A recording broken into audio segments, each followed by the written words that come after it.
Never look at the license plate. That was the only note on my desk. It was written in black marker on a yellow post-it. The ink was faded. The paper was curling at the edges. Highway 41 is a dead stretch of road. There are 24 wildlife cameras between mile markers 10 and 60. My job is simple. I watch the feeds. I log the deer. I report the fallen branches. But I must never, under any circumstances, zoom in on the gray sedan. This is a transcript of my audio logs. I started recording them on Tuesday. My name is Elias. I work the graveyard shift at the District 4 monitoring station. It is a concrete box in the middle of the woods. I am alone for 8 hours a night. The monitors hum. The fluorescent lights flicker. Outside, the wind moves the pines. Inside, I track the movement of shadows. I thought this was a government job. Boring, stable, easy. I was wrong. The gray sedan doesn't belong to the road. It belongs to the clock. The first time I saw it was Monday. It was 3:14 a.m. Camera 12 picked up headlights. A 2014 gray sedan crawled past the frame. It was moving at exactly 30 miles per hour. I didn't think much of it. Travelers use Highway 41 as a shortcut. I noted the time in the logbook. I reached for my coffee. My hand stopped halfway. On Tuesday, it happened again. 3:14 a.m., camera 12. The same gray sedan, the same speed. The driver was a shadow. The passenger seat was occupied. I leaned toward the screen. The passenger had his head leaned against the glass. He looked tired. He looked familiar. I blinked and the car was gone. Camera 13 didn't pick it up. It just vanished between the sensors. I checked the previous week's footage. Every night the car appeared at 3:14 a.m. It never reached the next camera. It exists for exactly 60 feet of pavement. I felt a strange tingle in my teeth, like I'd bitten into aluminum foil. I shouldn't have looked closer, but curiosity is a physical itch.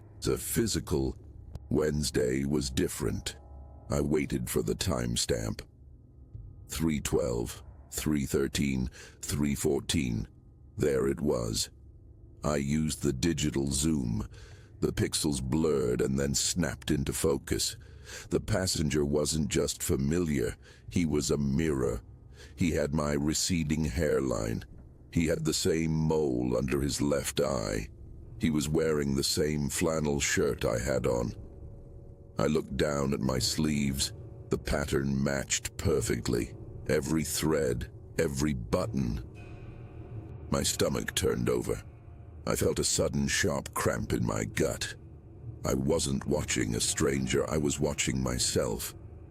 And then, the passenger turned his head. He didn't look at the road. He didn't look at the driver. He looked directly into the camera lens. He mouthed 3 words. I couldn't read his lips.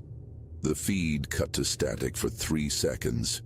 When the picture returned, the road was empty. I checked the post-it note again. The ink seemed darker now. I need to know what he said. I couldn't sleep during the day. My apartment felt like a cage. Every time I closed my eyes, I saw that gray paint. It was the color of a wet sidewalk. I spent 4 hours searching the employee database.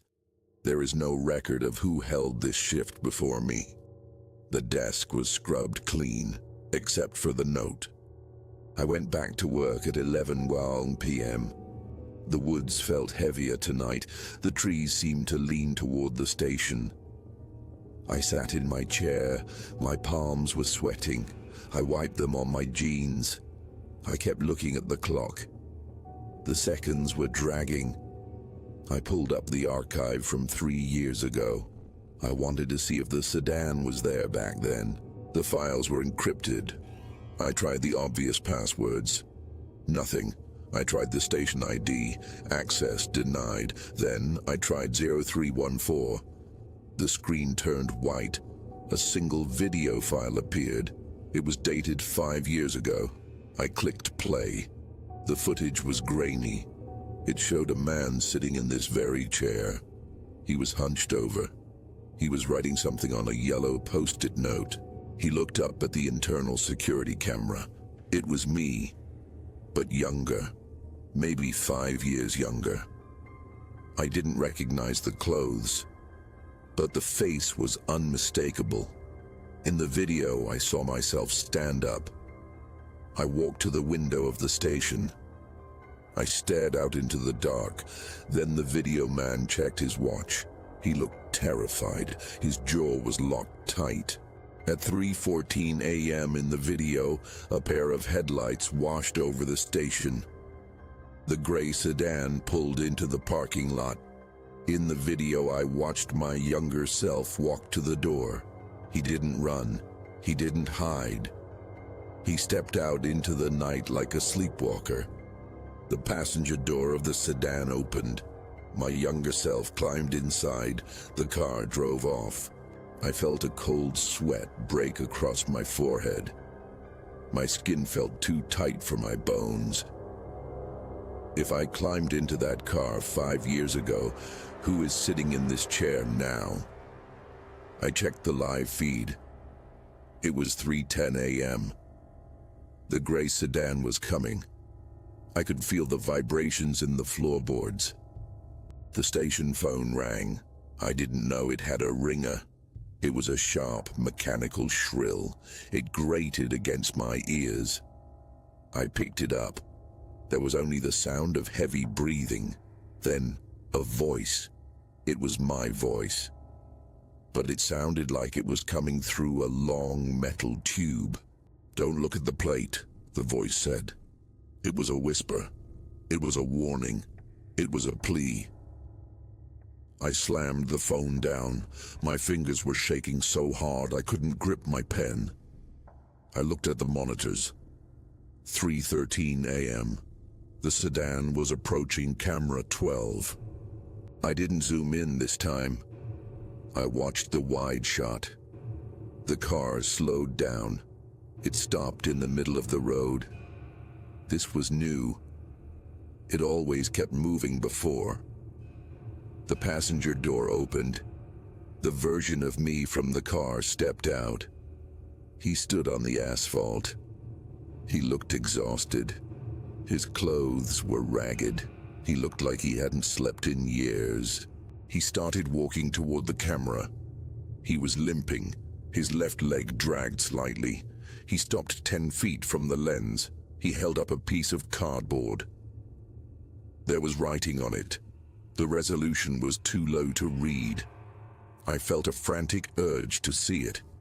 I reached for the zoom dial. My hand hovered over the controls. The note on the desk seemed to glow under the lights. Never look at the license plate.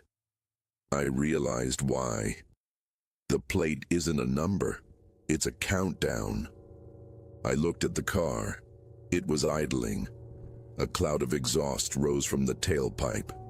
The driver was still a shadow, just a silhouette behind the glass.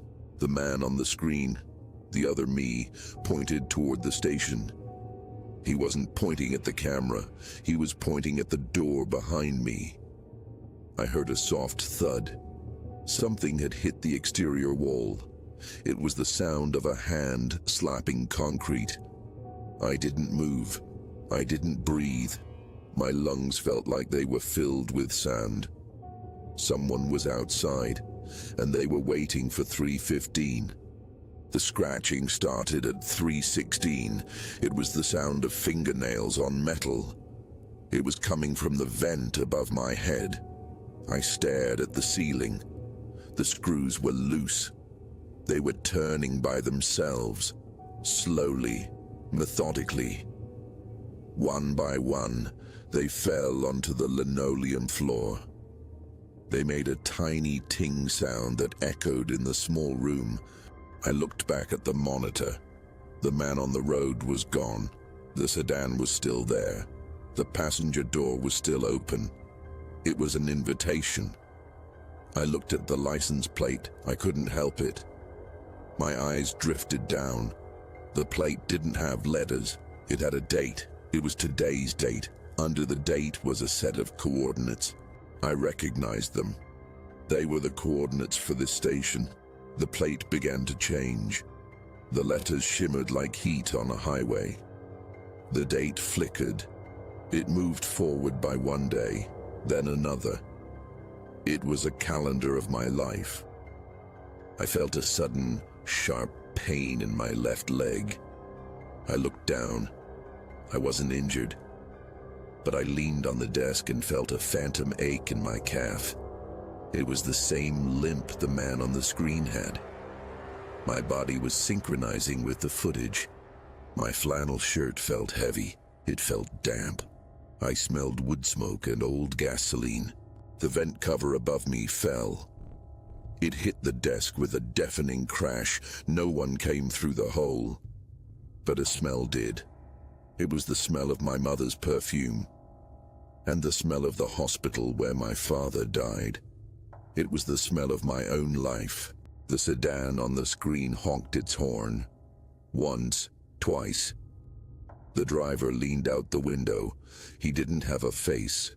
It was just a smooth surface of gray skin, no eyes, no mouth, no nose. He waved me forward. He wanted me to come out. He wanted to complete the loop. I looked at the exit door.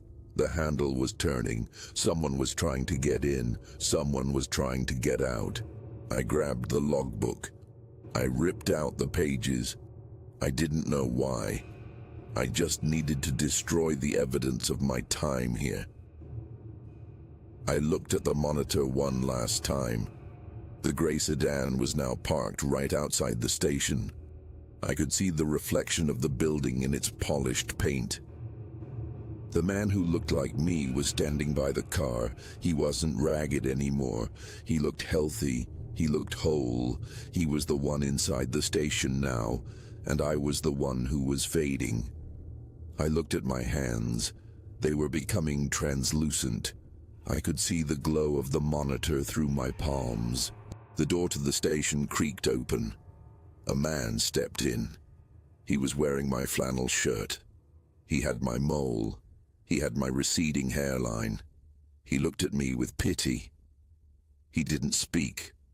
He walked over to the desk. He picked up a black marker. He wrote a new note on a yellow post-it.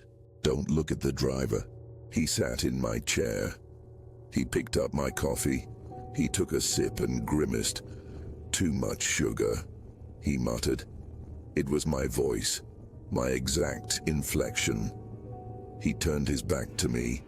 He started watching the screens. He ignored me completely. I was a ghost in my own office. I walked toward the open door. The air outside was cold. It smelled of pine and exhaust. The gray sedan was waiting. The faceless driver was staring straight ahead. The passenger door was open. The interior was dark. It looked like a throat. I looked back at the station. The man in the chair was already logging the deer. He was already part of the machine. If I stay, I disappear. If I leave, I become the man on the screen. I become the passenger. I become the loop. I reached for the door handle of the car. My fingers brushed the cold metal. I looked at the driver. His smooth, blank face turned toward me. I think he was smiling. I could feel a hole opening in my memory. I was forgetting my phone number. I was forgetting my mother's name. I was becoming the gray. I am writing this on the back of a map I found in the glove box. The car is moving now. I don't know who is driving. I don't know where we are going. We just passed camera 12. I saw a man sitting in the monitoring station. He was leaning toward the screen. He looked terrified. I wanted to warn him. I wanted to tell him to run. But I couldn't find the words. My mouth won't open. My skin is turning the color of wet sidewalk. We are approaching camera 13. I wonder if the next version of me is ready. The clock says 3:14 a.m. It always says 3:14 a.m. If you're driving tonight, check your passenger seat. If you see me, don't stop. Just keep driving until the sun comes up. And whatever you do, leave a comment below if the clock on your wall has stopped.